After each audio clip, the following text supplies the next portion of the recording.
Have you ever felt like everything is falling apart right in front of you? You ask yourself, why isn't any of this working? Why do all my efforts seem to lead nowhere? But what if I told you that the very moment you feel like you're breaking is actually when something greater is being built?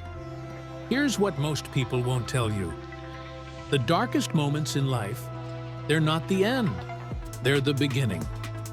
I want you to picture this. Someone sitting in a pitch-black room. The lights are out. Every door is shut.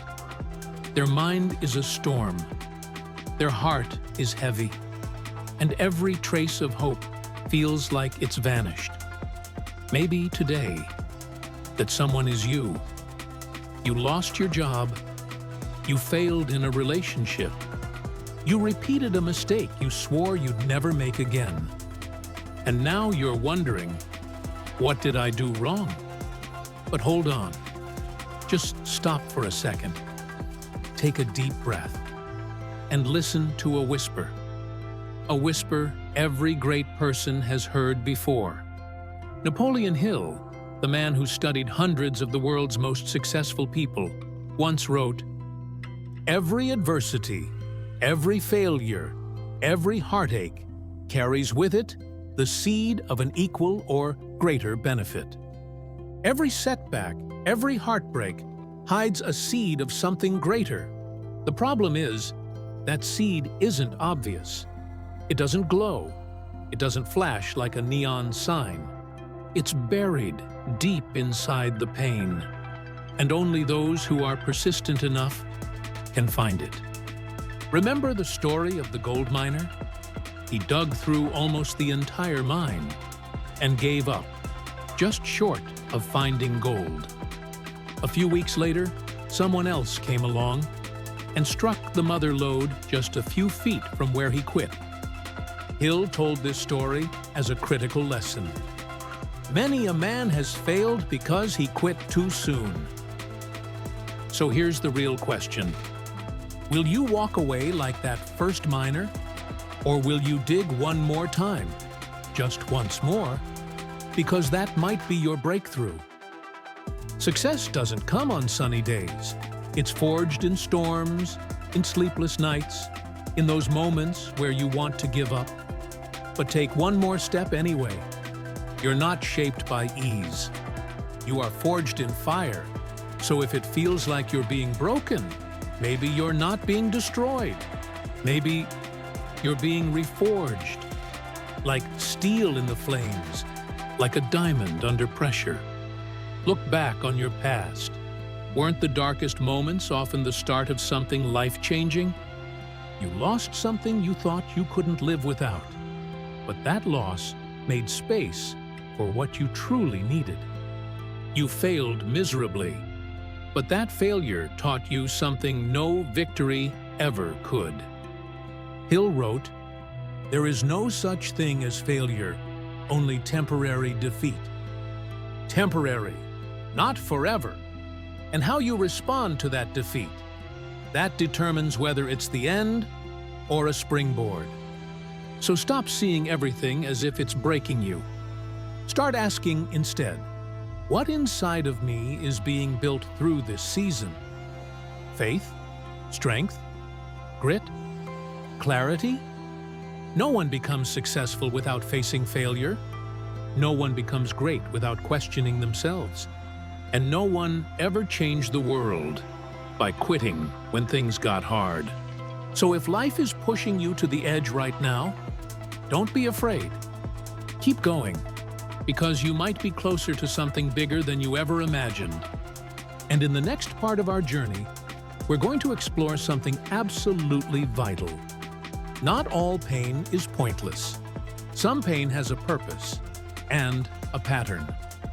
Napoleon Hill called it the law of purposeful struggle, where every challenge arrives not by accident, but right on time for the right person to produce an outcome that couldn't happen any other way. Join me in the next chapter as we uncover why you're facing this moment. And more importantly, how to get through it with clarity and strength like never before. We just talked about a profound truth. If something is breaking you, maybe, just maybe, it's actually building you. But why does growth have to hurt? Why does struggle seem like a non-negotiable part of progress? Look around at life itself. From the trees outside to the greatest people we admire, there's one undeniable pattern. Nothing grows in a comfort zone. A seed doesn't sprout until it breaks through its own shell. A butterfly can't take flight without first fighting its way out of the cocoon. And a human being? We only discover our true potential when we're face to face with adversity. Napoleon Hill once wrote, "Strength and growth come only through continuous effort and struggle." Life doesn't randomly produce resilient people. It tests you. It puts you in situations where you have to choose, change, or collapse. And that moment you choose to keep going, even empty-handed, even exhausted, that's the moment you're no longer who you were before. Think about how steel is forged. It's not created in comfort. It's forged in fire, beaten, melted, and cooled down hundreds of times until it reaches the perfect hardness. People are the same. Character isn't built through blessings. It's built through bruises. In Think and Grow Rich, Napoleon Hill devotes an entire chapter to persistence.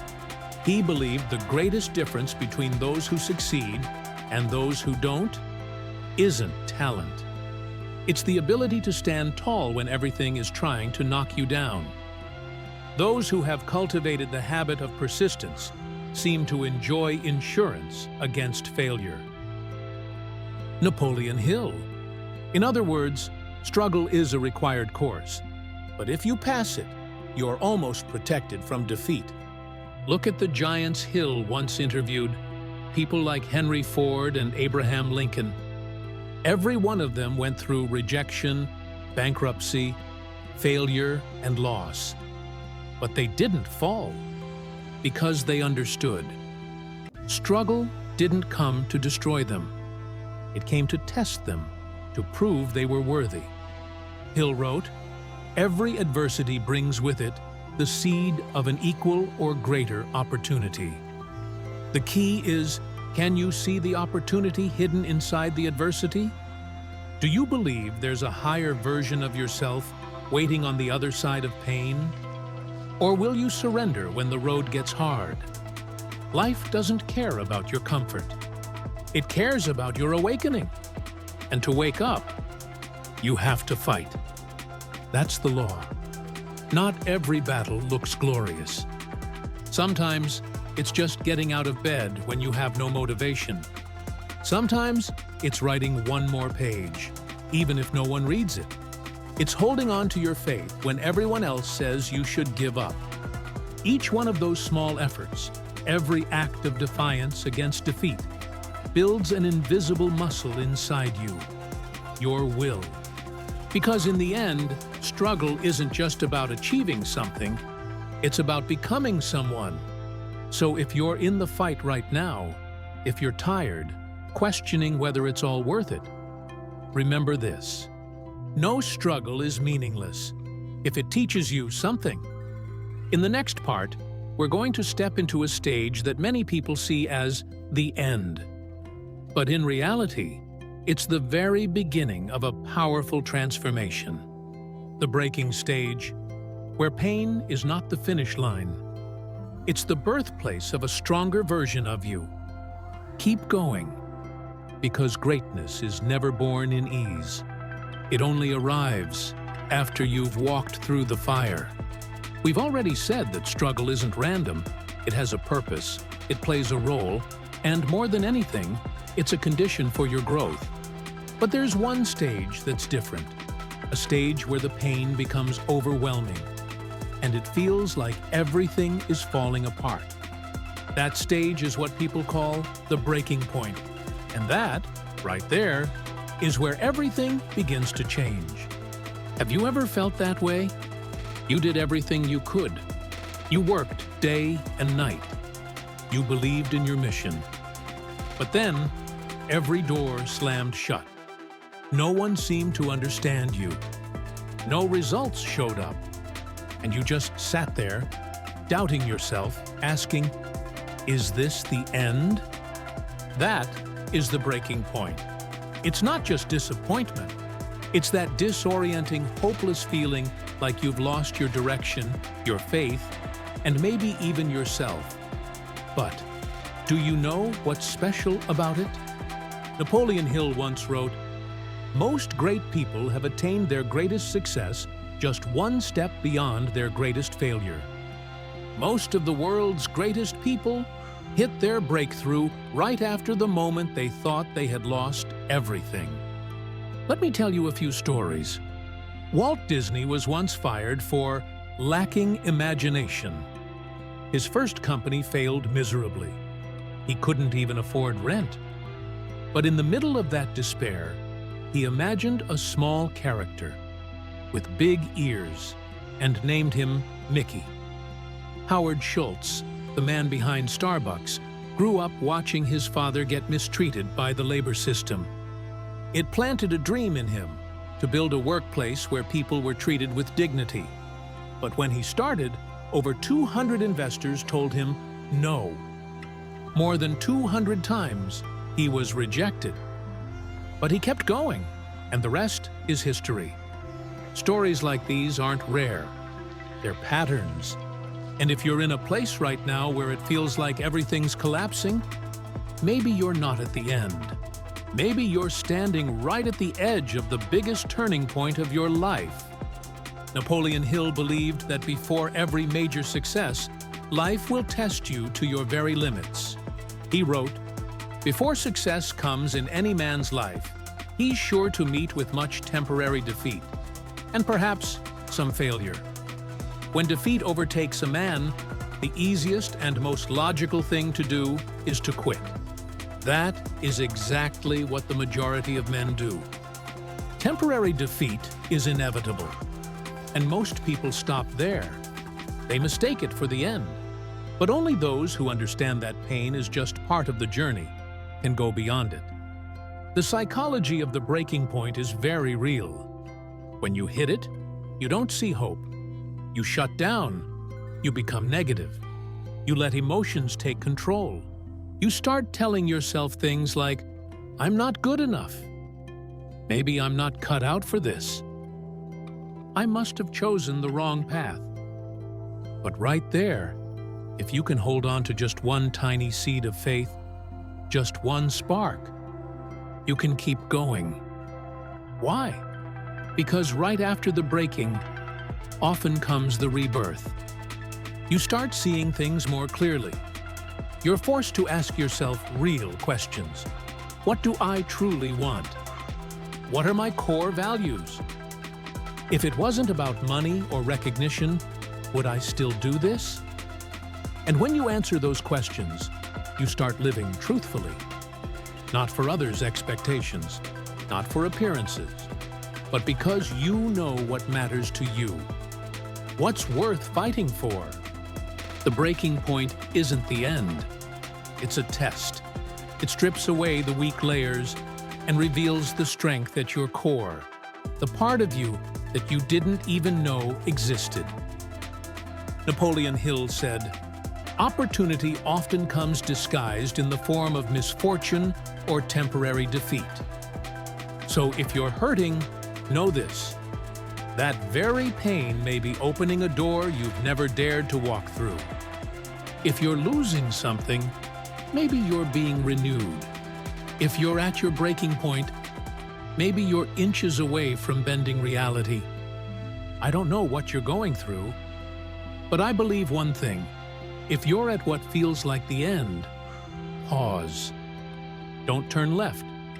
Don't turn right. Take one more step forward. Because we're about to enter a truth very few people dare to confront. It's not just about getting through pain, it's about accepting adversity as an inseparable part of the journey toward greatness. In the next part, You'll discover how successful people don't just survive struggle. They make it their companion. They don't run. They face it. And that is what makes them different. Get ready, because acceptance is the first step to freedom. In the last part, we talked about what felt like the end, the breaking stage. But as you've seen, pain isn't always the period at the end of a sentence. Sometimes it's the moment you finally wake up. Now, it's time to go even deeper. Not just to get through adversity, but to learn how to accept it as an essential part of growth. There's a strange paradox in life. The more you try to avoid pain, the more power it has to hurt you. But if you stop, take a deep breath, and accept the truth that adversity is unavoidable, you start to see the world differently. Napoleon Hill never wrote about success as if it were a road paved in roses.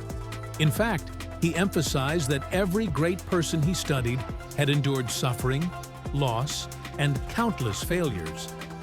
But they didn't just endure those things. They embraced them as necessary steps in their evolution.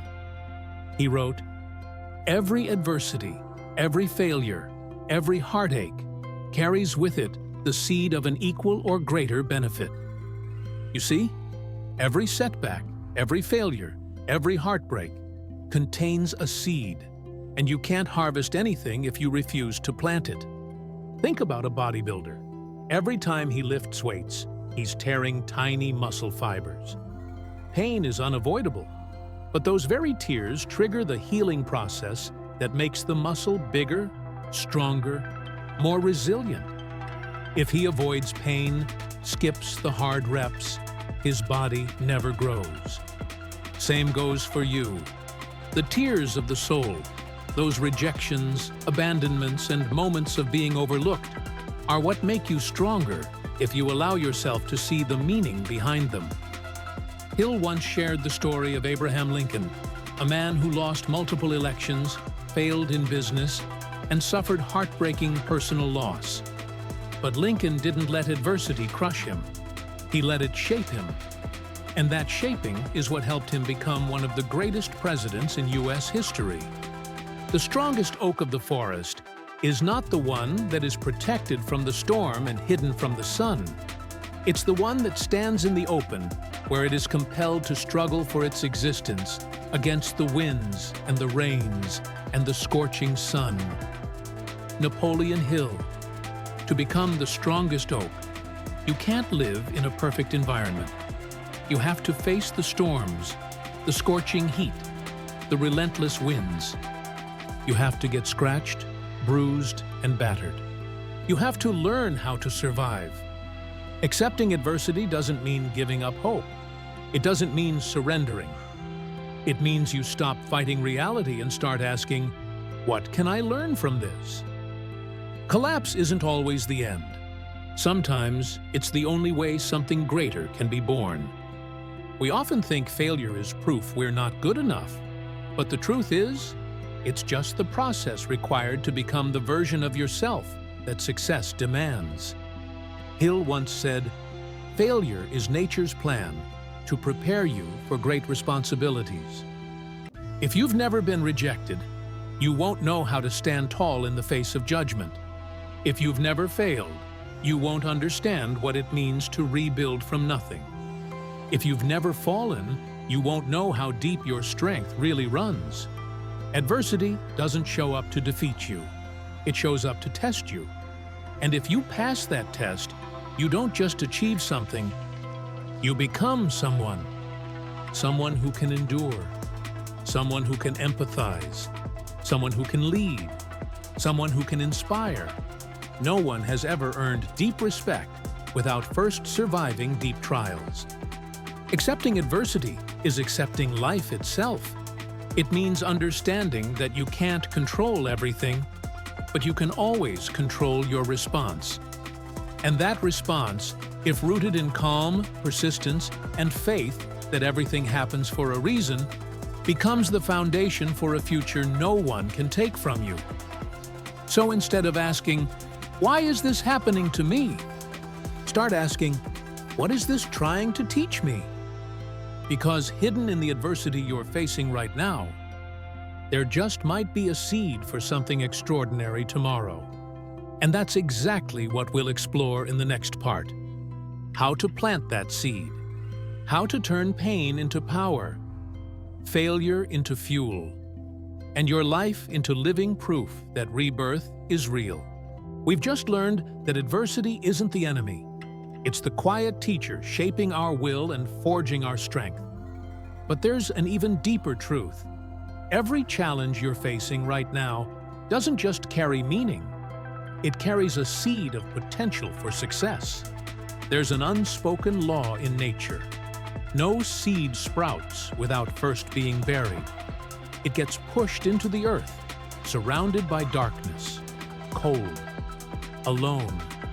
But from that very place, life begins. It doesn't disappear. It transforms. And people are no different. If you're being pushed into adversity, don't assume you're being buried. Maybe you're being planted. Napoleon Hill, after a lifetime of studying hundreds of entrepreneurs, leaders, and inventors, discovered one powerful but simple truth. Every adversity, every failure, every heartache carries with it the seed of an equal or greater benefit. This isn't blind optimism, it's a deeper way of seeing. Instead of just focusing on the pain, he invites us to ask, where is this pain trying to take me? Let's look at a few real-life examples.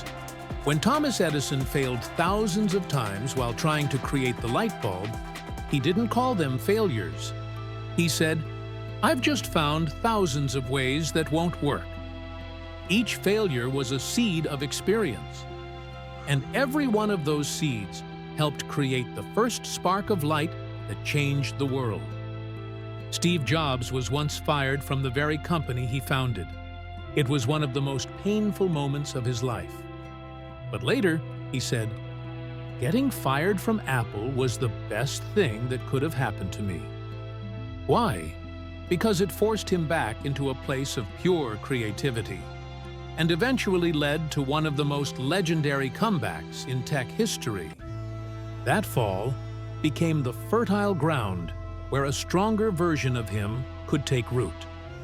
Napoleon Hill called moments like these opportunity in disguise. He wrote, within every problem lies an opportunity. Every problem is a question, and the answer lies in how you respond to it. You can choose to complain, or you can choose to observe. You can give up, or you can take notes on what the fall is trying to teach you. And if you're calm enough, you'll realize some lessons only reveal themselves in failure. You don't learn patience from victory. You don't learn gratitude from ease. And you don't learn self-belief until you're the only one still believing in yourself. The question isn't, how do I escape this pain? It's, what can I plant from it? Think of adversity as the soil, and your actions, beliefs, and intentions as the seeds you choose to plant. If you plant bitterness, you'll grow exhaustion. If you plant resentment, you'll harvest emptiness. But if you plant learning, commitment, and compassion, then even if today feels dark, tomorrow may bloom with light. Napoleon Hill never promised that life would be fair, but he gave us a tool to turn adversity into an asset, the power of mental transformation. He wrote, our only limitations are those we set up in our own minds. If you believe adversity is the end, it will be the end. But if you believe it's the beginning of something greater, you'll start looking for the seed, and you'll plant it with your own two hands. And remember, not every seed sprouts overnight. Some need rain, some need wind, some need time. But if you keep tending them with belief, with action, with unshakable resolve, they will bloom.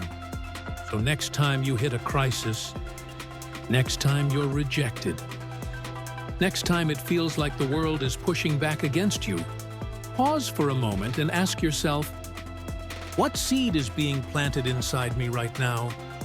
Because maybe, just maybe, today's failure is the soil for tomorrow's success. And whether you bloom or not depends on your resilience. And in the next part, we're going to dive into exactly that.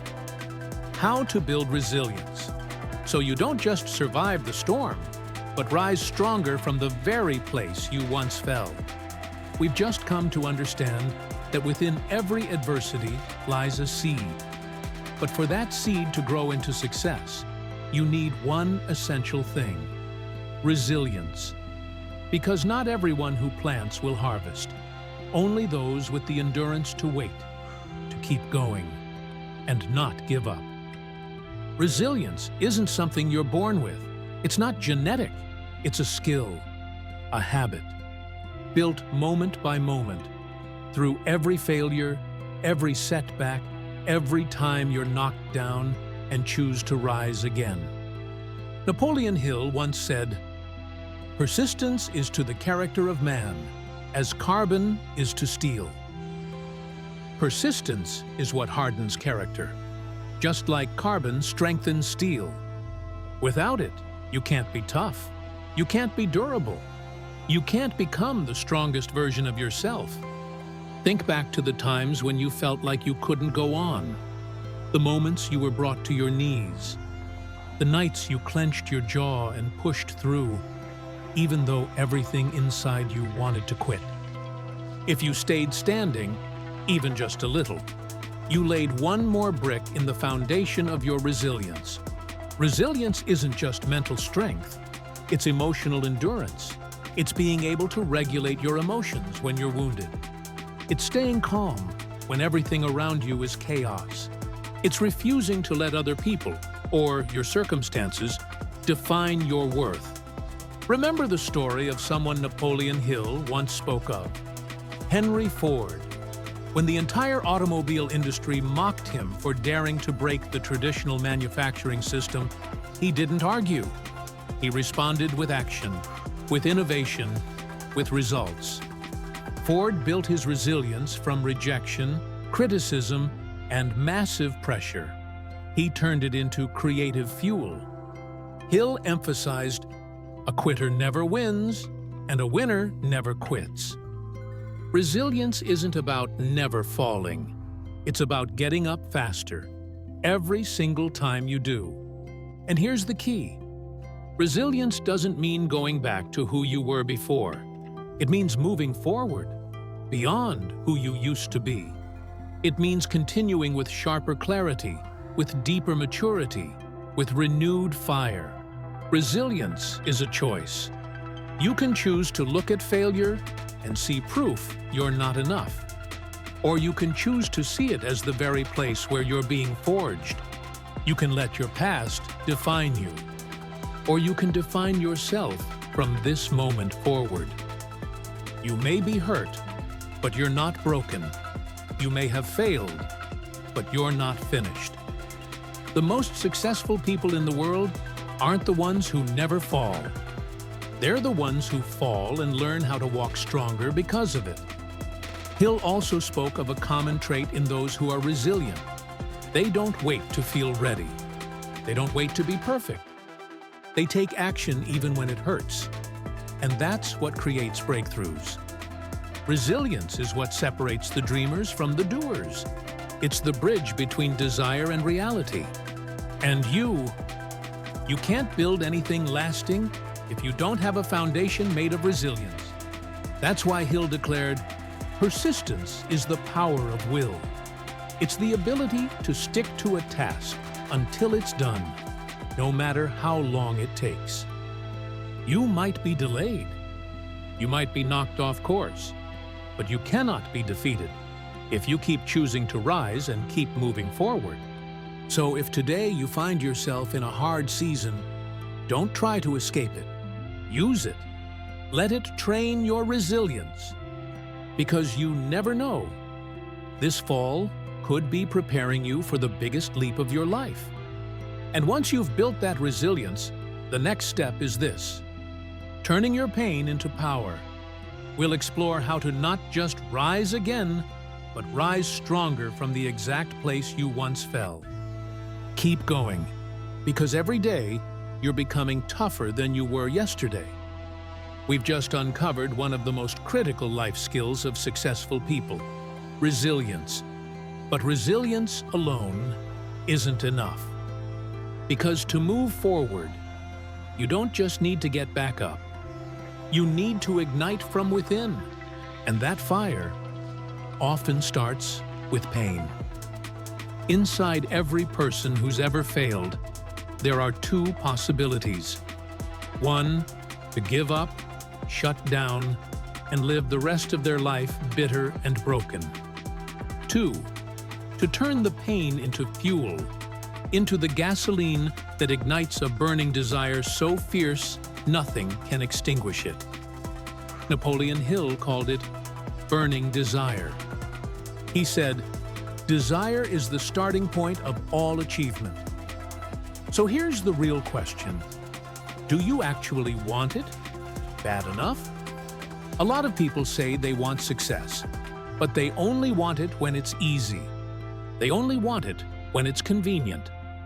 They've never sat in the dark, completely alone, asking themselves, "Do I have it in me to get up one more time?" And then they do. Because they realize they have no other choice but to turn their pain into power. Look back at your life. How many times has heartbreak pushed you to work harder? How many times has rejection fueled your resolve to prove your worth? You don't need to hide your pain. You need to transform it. When someone underestimates you, use that to fuel your pride and push yourself harder. When you fail, let that teach you smarter strategy and sharpened action. When you lose something, let the emptiness drive you to rebuild something unshakable. Napoleon Hill once told the story of a man named Edwin C. Barnes, a man who started with nothing but carried one bold dream: to work with Thomas Edison. No degree, no experience, no reason for Edison to even consider him. But he had something no one else did: a burning desire. He didn't just hope it might happen. He needed it to happen. And he didn't let that first rejection stop him. Hill wrote, "Barnes did not get his partnership with Edison on his first attempt, but he kept his desire alive and persistent until it became a definite obsession. When desire grows big enough, it becomes a positive obsession. So if you're hurting right now, let that pain feed the fire inside you. No one becomes successful just because they have a dream. The people who make it are the ones who turn their pain into action." When Oprah Winfrey was told she was unfit for television, she didn't collapse. She let that rejection pour into her spirit and transformed it into a voice that reached millions. When Michael Jordan was cut from his high school basketball team, he didn't give up. He trained every night until he became one of the greatest athletes in history. What do they all have in common? They didn't deny the pain. They fused it with an even stronger desire. They understood something powerful. Pain is not punishment, it's preparation. Preparation for a stronger version of you. Preparation for a harder, but more meaningful path. Preparation for a fire that, once lit, can never be put out. So today, if you're hurting, don't rush to soothe it. Take a moment, sit with it, and ask yourself, what do I want so badly that nothing will stop me from going after it? Because once you answer that question, pain stops being a burden. It becomes fuel. It becomes the wind that fans the flames of your desire. The journey beyond pain begins with a decision. I will not let this wound hold me back. I will use it to move forward. And once you learn how to turn pain into power, you're ready for the next step. In the next part, we'll go even deeper. How to transform your inner weaknesses into strength. Not by avoiding them, not by denying them, but by facing them, mastering them, and turning them into the foundation of your greatness. You've got the fire. Now it's time to forge yourself. We just talked about turning pain into power. But there's something even more important than pain itself. It's how you see yourself. Because sometimes, what's holding you back isn't an outside failure. It's the limiting beliefs you've been carrying inside. And now, it's time to face that. Face your own weaknesses. We live in a world that celebrates strength and hides weakness. But let's be honest. Who among us doesn't have flaws? Some people have a short fuse. Some procrastinate. Some struggle with self-doubt, indecision, or caring too much about what others think. The question isn't, do I have weaknesses? It's, what am I going to do about them? Napoleon Hill understood this deeply. In Think and Grow Rich, he didn't just talk about success. He emphasized self-awareness. Because according to Hill, you can't master life if you haven't first learned to master yourself.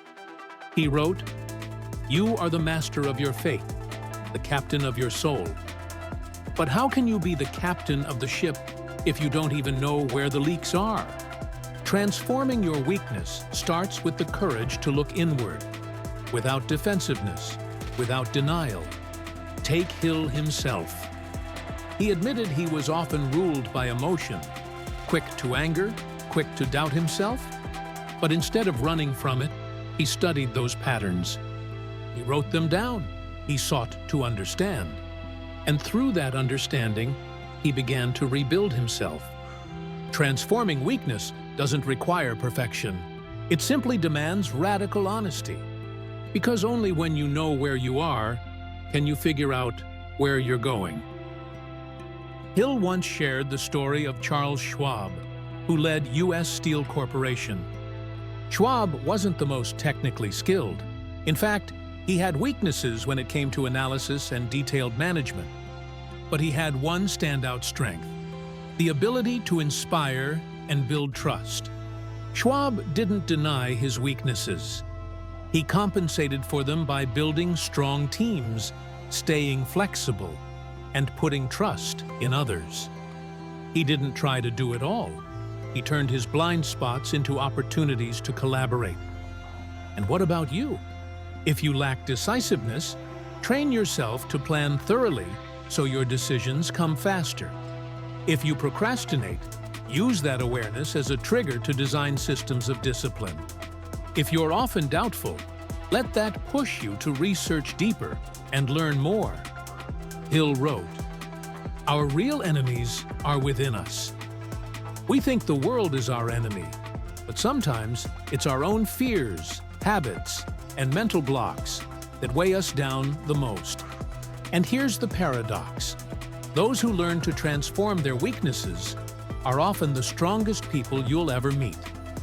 Think about the leaders, the inspirational figures you admire. They're not flawless, but they don't let their imperfections define them. They look them in the eye, learn from them, and use them to connect with others on a deeper level. Hill made it clear, the starting point of all achievement is definiteness of purpose. And to define your purpose, you have to define yourself. That's why personal growth isn't about hiding your weaknesses. It's about turning them into your assets. When you dare to look at them, understand why they exist, and use them as raw material for growth, you step into a different league. You're no longer the person being held back by your flaws. You become the one who leads yourself forward because of them. We've just explored how to face and own your personal weaknesses, not to let them limit you, but to make them the launch pad for growth. But there's one more powerful shift Napoleon Hill always emphasized. There is no such thing as failure, only lessons. And that shift in perspective is the foundation of a success mindset. In the next part, we're going to redefine what failure really means and discover how the most successful people use it as a springboard for breakthrough. The journey continues, and you're getting stronger every single day. In the last section, we explored how to face our weaknesses, not deny them, but transform them.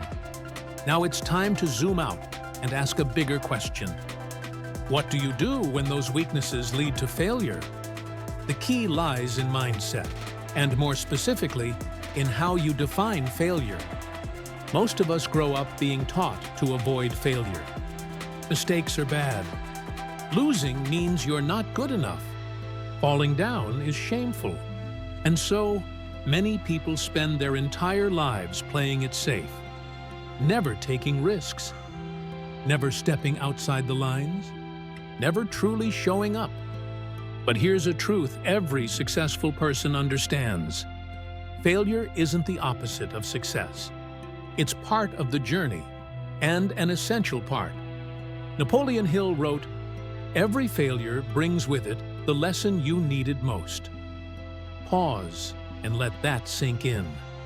Not all lessons can be learned through success. Some, like patience, resilience, or creativity under pressure, can only be born from failure. Let's look at a few real-life examples. Thomas Edison didn't accidentally invent the light bulb. He failed over 10,000 times while trying to get it right. When asked if he saw himself as a failure, Edison said, "I have not failed.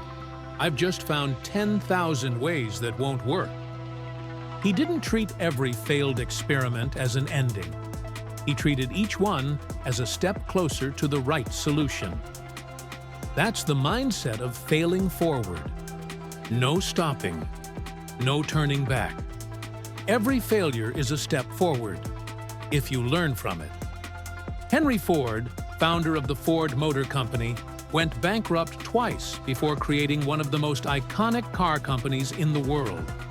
He didn't run from failure. He moved through it. Napoleon Hill once interviewed Ford and concluded, "Persistence is the foundation of success." Persistence, the very thing you only build by failing, is the bedrock of long-term achievement. What do all successful people have in common? They don't let failure define them. They let their response to failure define them. When you fail, you've got two choices. 1, call it the end. 2, call it a lesson, a milestone, a necessary chapter in the journey. You might ask, but what if I keep failing? The answer is simple. You won't keep failing forever. If you finally learn what you're meant to learn. Hill wrote, "Temporary defeat is not failure. It is only a signal that your plans are not sound." Temporary defeat isn't real failure. It's a message that something in your strategy needs adjusting. And this is where the mindset of "there is no failure, only feedback" becomes powerful. It's not about avoiding responsibility. It's not about sugarcoating reality. It's about transforming how you interact with the experience. Failure doesn't mean you're unworthy. It means you're being prepared to become worthy. It's asking you to pause, reflect, extract the lesson, and move forward with a better plan. We often judge people based on their success. But if you dig deeper, you'll find every real success is built on layers of well-processed failure. Don't fear failure. Fear learning nothing from it. Because a person who fails 10 times and learns 10 powerful lessons will always go further than someone who's never fallen, but also never truly learned. So if you're carrying a failure right now, don't hide it. Unpack it. Look inside and ask, what do I need to learn here so I can move forward more wisely? Because the real lessons don't live inside your wins. They live in the places you once thought were dead ends. And once you've learned them, you get to begin again. This time, smarter, stronger, closer to success. In the next part, we'll move into something more tactical. How do you plan after failure? Not just how to learn, but how to rebuild, how to lay a stronger foundation, craft a better strategy, and re-enter the journey more prepared than ever before. In the last part, we redefined failure. It's no longer the end. It's a necessary lesson on the road to success. But after every lesson, the most important question isn't how many times you've fallen. It's what you decide to do once you rise. There's one trait that nearly every truly successful person shares. It's not luck, it's not raw talent. It's something deeper, more deliberate. Definiteness of purpose. Napoleon Hill wrote, "There is one quality which one must possess to win: definiteness of purpose, the knowledge of what one wants, and a burning desire to possess it." Pause right there. Maybe you've just experienced failure. A plan fell apart. Something rocked your foundation and shook your belief system. Good. That's the perfect moment to reset your direction. Imagine you're steering a boat. The wind shifts. The sea turns rough. Your map blows away. In that moment, if you don't have a clear destination, you drift. Failure works the same way. It disorients you. And only when you stop and ask yourself, "Where am I going, and why does it matter?" can you begin to navigate again. Napoleon Hill put it simply, "No one ever achieves success without a definite goal, a clear vision, and a plan to carry it through." You need three things. 1. A clear goal. 2. A specific vision. 3. A firm plan of action. Think about Abraham Lincoln. Before he became president, he failed in business. He lost multiple elections. He suffered personal heartbreak. But Lincoln had one thing he never gave up on: his purpose. To serve, to lead, to contribute. With every failure, he didn't abandon the goal. He adjusted the plan. That's what you need to do. Failure doesn't ask you to change the dream. It asks you to change your method. The first step after failure isn't to charge forward blindly. It's to pause and reflect. What didn't work? Is my goal truly clear? Am I doing this out of real passion or to gain approval from others? Hill urged people to write down their goals. Not just think about them, put them on paper. Because when you write it, you're forced to clarify it. He wrote, "A goal properly set is halfway reached." When you know what you want, you're already halfway there. But knowing isn't enough. You need a plan. Not just to take action, but to recover from the next inevitable setback. Break your big goals into achievable steps. Set timelines, anticipate setbacks, and build the emotional endurance to make adjustments when life throws you off course. Because, as Hill emphasized, your plan may not be perfect, but if you persist and revise it, you will succeed. What moves you forward isn't the perfect plan. It's the decision not to quit when the plan breaks down. It's in failure that you gain clarity about what really matters. It's in the disorientation that you realize the value of real direction. And it's in collapse that you're given the opportunity to rebuild, this time stronger. The next move after failure isn't about bouncing back. It's about rising with intention, with direction, with renewed clarity. So when you fail, don't just get back up. Get up with a sharper goal, a deeper reason, a better plan. Because from this point on, success isn't just a dream. It becomes measurable, trackable, pursuable, step by step, day by day. And one more thing.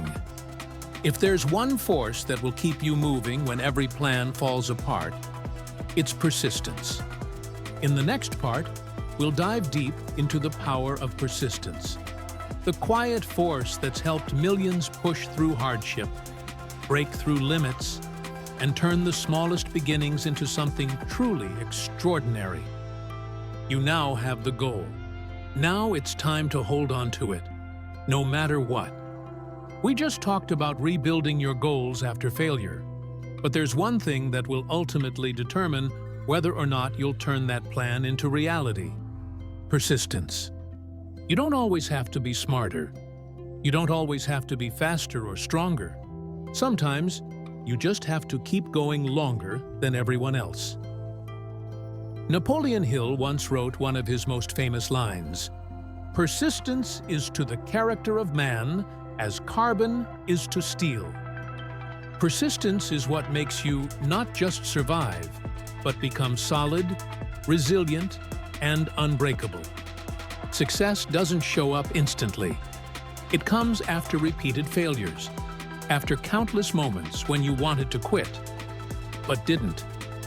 Think back to the story of Colonel Sanders, the founder of KFC. He started with a simple fried chicken recipe and a whole lot of belief. He took that recipe door to door, restaurant to restaurant, and was rejected over 1,000 times before someone finally said yes. He didn't succeed because he had a groundbreaking idea. He succeeded because he stuck with a simple idea, long after most people would have quit by the 10th, the 20th, even the first rejection. Persistence doesn't mean doing the same thing over and over without adjusting. It means continuing a little better each time, learning from the past, and never letting failure be your reason to stop.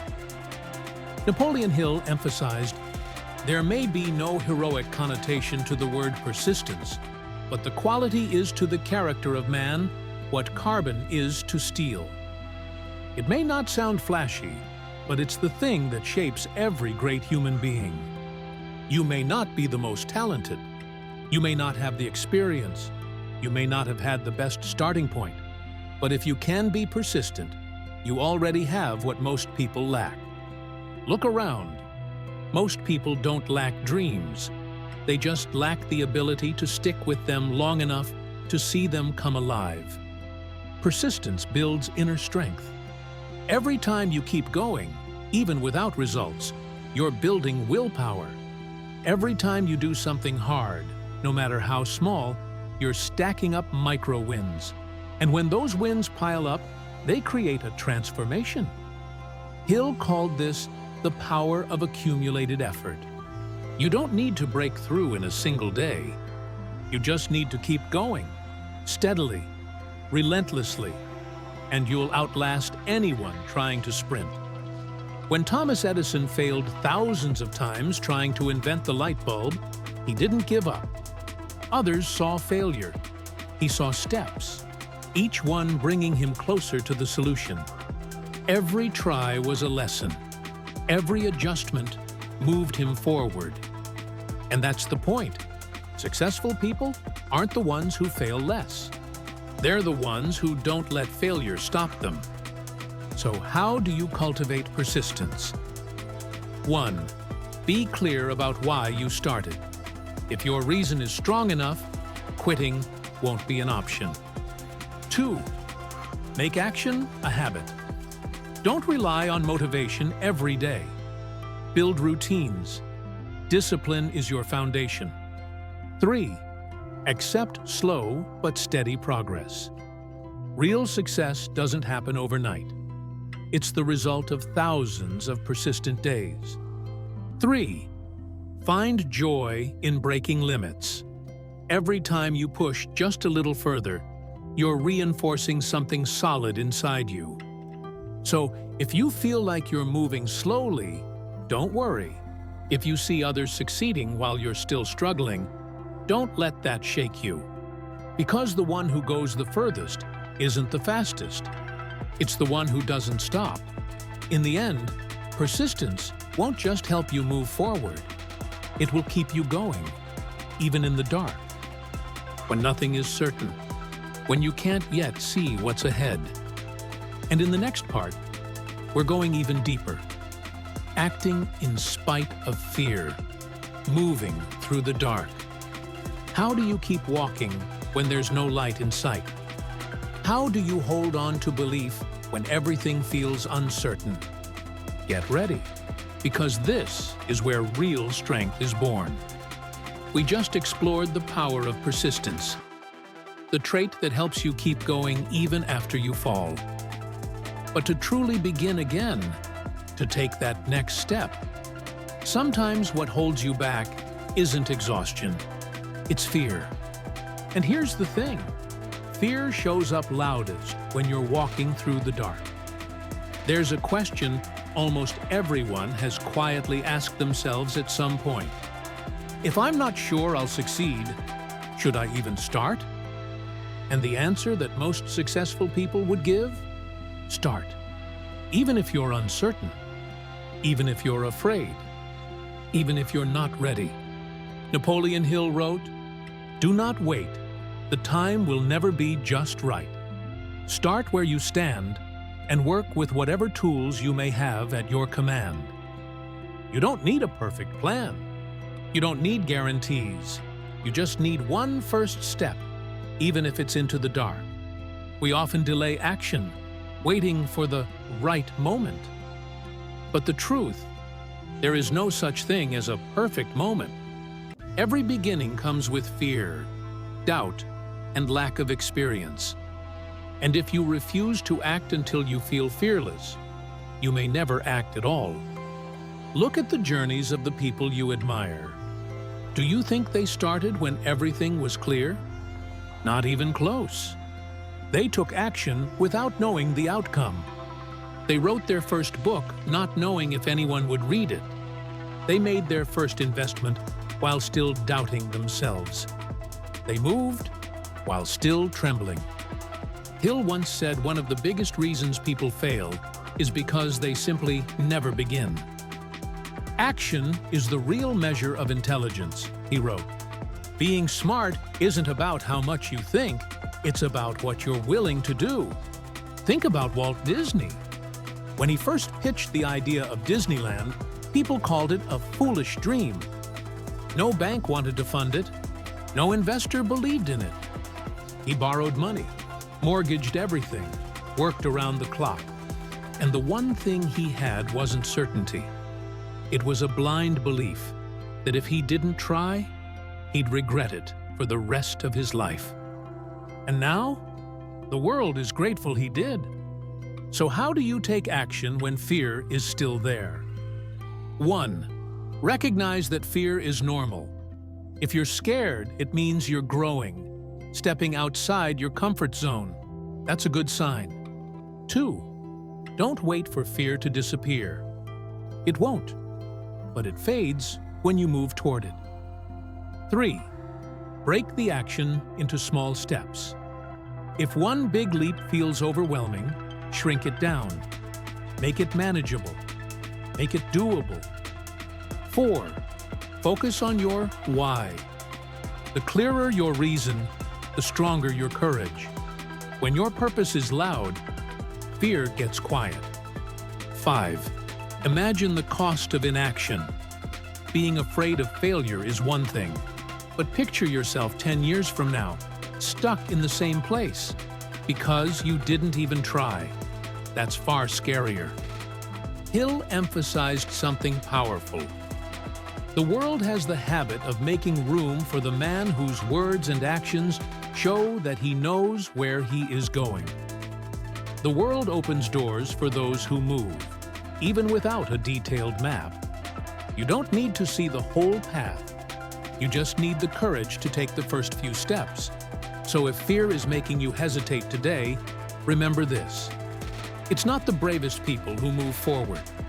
It's ordinary people who are still afraid, but refuse to let fear hold them back. Because sometimes, all it takes is one small step in the dark. And suddenly, a door opens, one you never even knew was there. And it's in those darkest moments, where the pressure is crushing and everything feels like it's falling apart, that real creativity is awakened. In the next section, we'll explore how humans are capable of creating from crisis, how breakthroughs are born from breakdowns, how hidden potential gets unlocked, not when everything's perfect, but when everything feels like it's gone.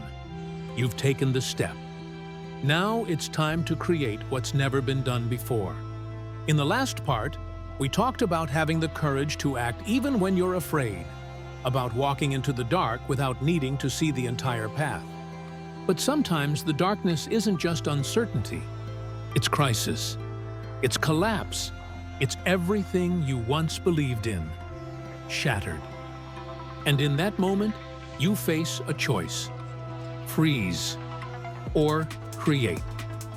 Napoleon Hill once said, "Out of every adversity, every failure, every heartache, comes the seed of an equal or greater benefit." And in your darkest moments, that seed is creativity. Creativity doesn't come from comfort. You don't discover your true potential when everything is smooth and predictable. Creativity shows up when you're forced to find a new way, because the old one no longer exists. When the plan falls apart, when the model stops working, when the belief system you built your life on can no longer hold your weight. Crisis, whether internal or external, is an invitation to evolve. No one walks through crisis and remains the same. You either shrink or you restructure yourself to adapt, to evolve, and to rise. Look back at the most powerful turning points in history, both personal and collective. Almost all of them were born from disruption. When Thomas Edison's lab burned to the ground, taking with it years of work and everything he owned, he didn't wallow in self-pity. He turned to his son and said, "Don't feel bad. This clears out all my mistakes. We can start fresh." 3 weeks later, he invented the first phonograph, a breakthrough born from ashes. Creating from crisis requires a shift in mindset. Instead of asking, "Why is this happening to me?" ask, "What is this forcing me to re-examine? What opportunity is hiding inside this breakdown?" Because crisis doesn't come to destroy you. It comes to pressure you into becoming the version of yourself you were always capable of, but never pushed far enough to become. Hill wrote, "Strength and growth come only through continuous effort and struggle. Real strength doesn't come from success. It's forged through hardship and change." Take Howard Schultz, the founder of Starbucks. He grew up in public housing, watching his father break his back at work and be treated unfairly. That injustice, that family crisis, planted the idea in Schultz to build a company where workers were treated with dignity. Today, Starbucks isn't just about coffee. It represents a culture of fairness, rooted in what once seemed like a negative experience. So how do you create from crisis? 1. Accept the new reality. You can't innovate while clinging to the old. 2. Re-examine your core questions. Why am I doing this? Is there a better way? What needs to change in how I think? 3. Give yourself permission to experiment. Creativity doesn't come from perfection. It comes from giving yourself space to fail forward. 4. Use your limitations as leverage. Some of the best ideas are born when you're backed into a corner, because that's when you're forced to think differently. Hill emphasized, "Every great leader was once a dreamer, who dared to act in spite of doubt, who dared to rebuild from ruins." Crisis is your chance to redefine yourself, not just as a reaction, but as a complete reinvention. When everything outside of you collapses, what remains inside? You can let the crisis crush you, or you can let it release a creative force inside you that's never been tapped before. So if you're in the middle of a storm, don't just try to survive it. Step back. Look inward. And ask yourself, what is ready to be reborn from here? Because maybe you don't need to rebuild everything. Maybe you need to rebuild the part of you that's been trying to control everything. And that's exactly what we'll explore next. Rebirth. You're not broken. You're being forged. The cracks aren't the end. They're where the light gets in. You've moved through fear. You've taken action. You've created in the chaos. Now, it's time to become someone completely new. In the last part, we uncovered that crisis isn't just a harsh moment. It's fertile ground for creativity. It forces you to change, to restructure who you are. But there's something even deeper here. Crisis doesn't break you. It forges you. Have you ever lived through a moment when it felt like you'd lost everything? When you looked around and nothing felt familiar? When you looked in the mirror and didn't even recognize yourself? That's not the end. That's a moment of rebirth. Napoleon Hill once wrote, "Strength and growth come only through continuous effort and struggle." And you know that's true. You don't grow when life is easy. You don't get stronger when everything is smooth. It's in those nights you cry quietly alone. It's in the moments of soul-crushing disappointment. It's when the only thing you have left is your willpower. That's when a new version of you is born. We fear collapse. But collapse doesn't mean destruction. It means tearing down the old so the new can rise. Imagine you are a piece of steel in the furnace. You're heated, hammered, bent. Each strike ringing out in the forge. It's not destroying you, it's shaping you. This is the journey of every warrior, every leader, every great soul. From brokenness to rebuilding, from pain to awakening, from confusion to growth. Hill said, "Every adversity brings with it the seed of an equal or greater benefit." And sometimes that greatest benefit isn't money or recognition. It's the person you become after surviving the storm. You may lose your reputation. You may lose a relationship. You may lose a golden opportunity. But if you regain your inner strength, you can rebuild everything. Not just as it was, but better, stronger, more beautiful. Oprah Winfrey was once fired from her first TV job. Why? They told her she wasn't fit for television. But that pain of rejection became fuel for reinvention. And she became one of the most powerful women on earth. J.K. Rowling? She battled depression, raised a child alone, and faced rejection after rejection before Harry Potter was finally published. But without those dark days, she couldn't have written with such depth, such empathy. They, like you, have hit rock bottom. But they didn't break.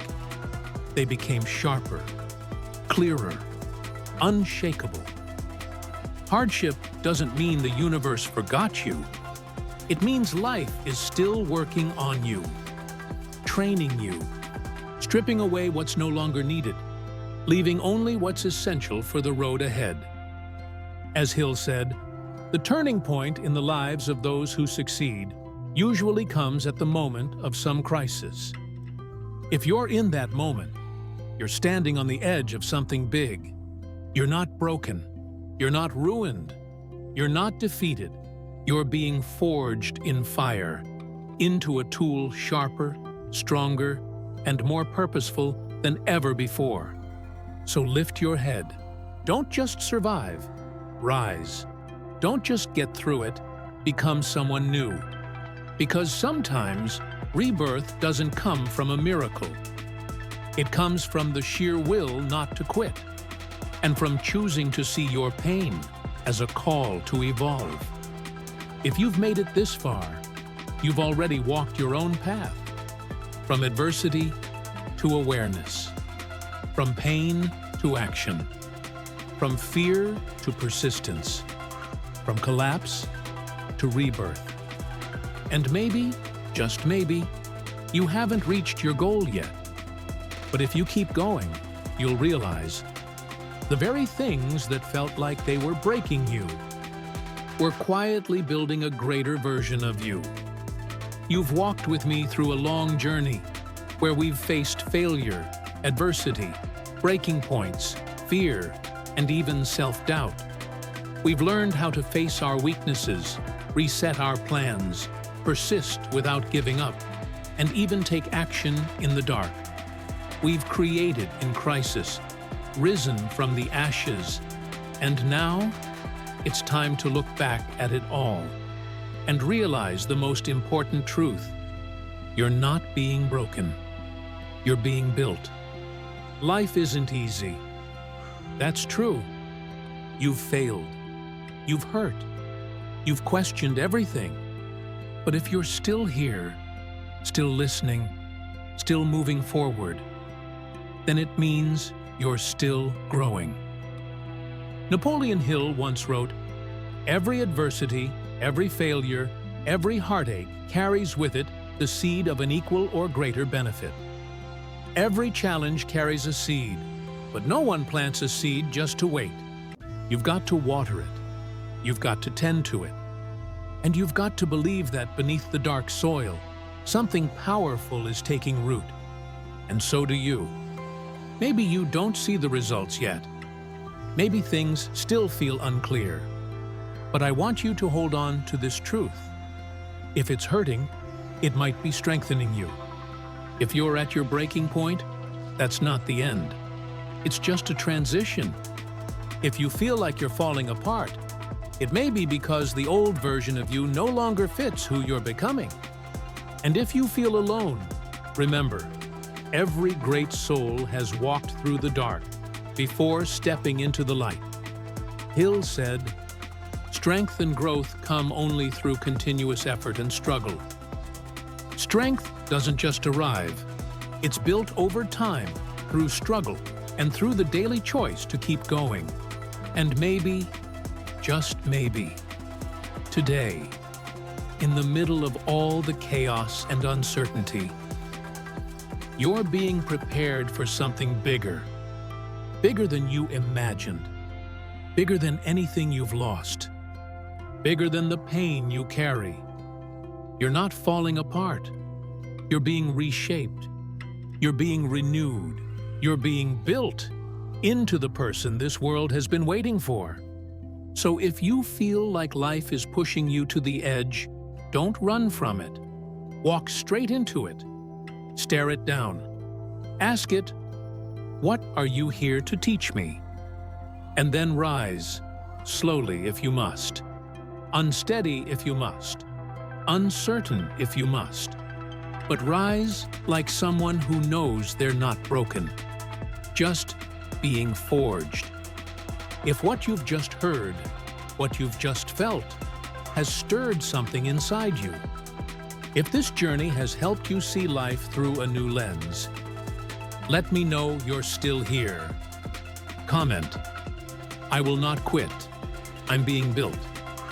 And if you want to keep walking the path of inner power, awaken your strength and train your mind with the timeless lessons of Napoleon Hill. Hit like and subscribe to Napoleon Hill Mind Power. Because every video here isn't just a reminder, it's a doorway. A doorway that leads you back to the strongest version of yourself. You are a work in progress. You are a flame that hasn't burned out yet. And this world, it's still waiting for you to finish what you were born to do. Don't quit. Don't collapse. Don't turn back.